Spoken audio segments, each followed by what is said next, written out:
श्री कृष्ण जी कहते हैं कि अगर तुम्हारी आदतें तुम्हें तुम्हारे सपनों से दूर ले जाती तो उन्हें बदलो, क्योंकि तुम्हारे सपने ही तुम्हारी विजय की कुंजी है।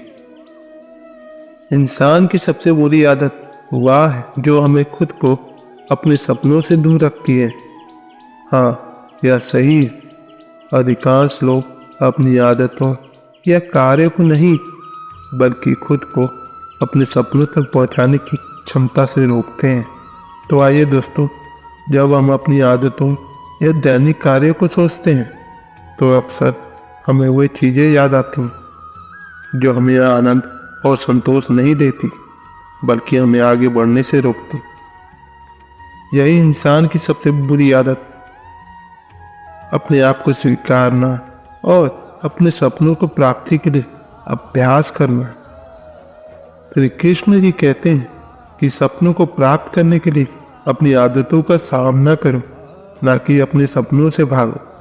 तो सोचिए दोस्तों, एक व्यक्ति का सपना है कि वह एक सफल व्यवसायी बने, लेकिन उसकी इस सपने को प्राप्त करने की राह में कुछ बाधाएं हैं।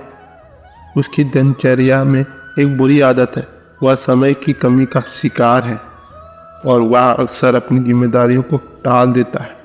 इसके फलस्वरूप उसका सपना कभी पूरा नहीं हो पाता। यहाँ पर उसकी आदत उसे उसके सपनों से दूर खींच लेती है।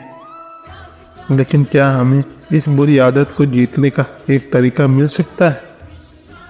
हाँ बिल्कुल, हमें समय का प्रबंधन के लिए जिम्मेदारी लेनी चाहिए।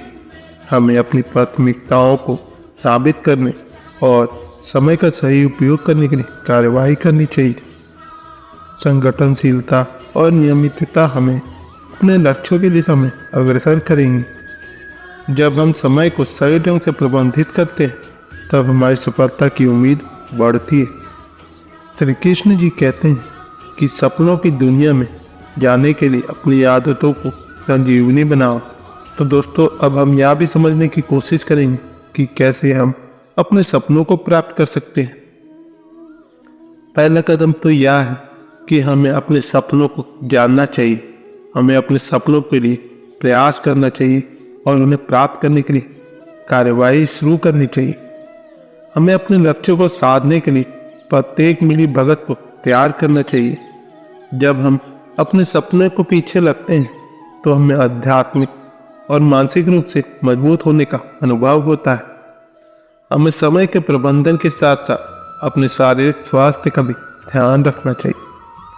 शारीरिक स्वास्थ्य के साथ साथ अच्छे आहार, निद्रा और व्यायाम का भी महत्वपूर्ण भूमिका होती है।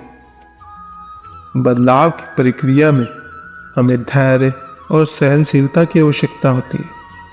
कभी कभी हमारे सपनों को प्राप्त करने के लिए प्रक्रिया धीमी होती है, लेकिन हम हार नहीं माननी चाहिए। धैर्य और संघर्ष के माध्यम से ही हम अपने लक्ष्यों को प्राप्ति में सफल होते हैं। श्री कृष्ण जी कहते हैं कि आदतों को दुनिया से बाहर निकालो और सपनों की दुनिया में प्रवेश करो। इसी तरह हमें आत्म संजीवनी भी ध्यान में रखनी चाहिए और अपने आत्मा की सुंदरता जानना और समझना अत्यंत महत्वपूर्ण है। योग, ध्यान और प्रार्थना के माध्यम से हम अपनी आत्मा के साथ जुड़ सकते हैं, लेकिन अपनी चेतना को संदेश के रूप में सुन सकते हैं। इस सफर में हमें संघर्षों का सामना करना होगा। हर राह पर हमें परिश्रम, समर्पण और अध्ययन की आवश्यकता होती है, लेकिन हमें कभी भी निराश नहीं होना चाहिए। विश्वास और आत्मविश्वास के साथ हम सभी कुछ प्राप्त कर सकते हैं। संगठनशीलता, धैर्य, संघर्ष, आत्म संजीवनी, ये सभी तत्व हमें सपने पूरे करने की दिशा में अग्रसर करते हैं। जब हम इन गुणों के साथ अपने सफर पर निरंतरता से चलते हैं तो हमें वास्तव में अपने सपनों को प्राप्त करने का संकल्प मिलता है। तो दोस्तों, आज से ही हम इस बुरी आदतों का निवारण करने का संकल्प करते हैं। हमें अपने सपनों को साकार करने के लिए प्रतिबद्ध होते हैं और हमें निरंतर प्रयास करते हैं। हम अपने अंदर की शक्ति को जानते हैं और अपनी क्षमताओं का सही उपयोग करते हैं। तो दोस्तों, आज की वीडियो बस यहीं तक की थी। अपना ख्याल रखिएगा और हाँ, वीडियो पसंद आती तो लाइक शेयर सब्सक्राइब कमेंट करना ना भूलें। मिलते हैं आपसे अगले वीडियो में। धन्यवाद। जय श्री कृष्ण।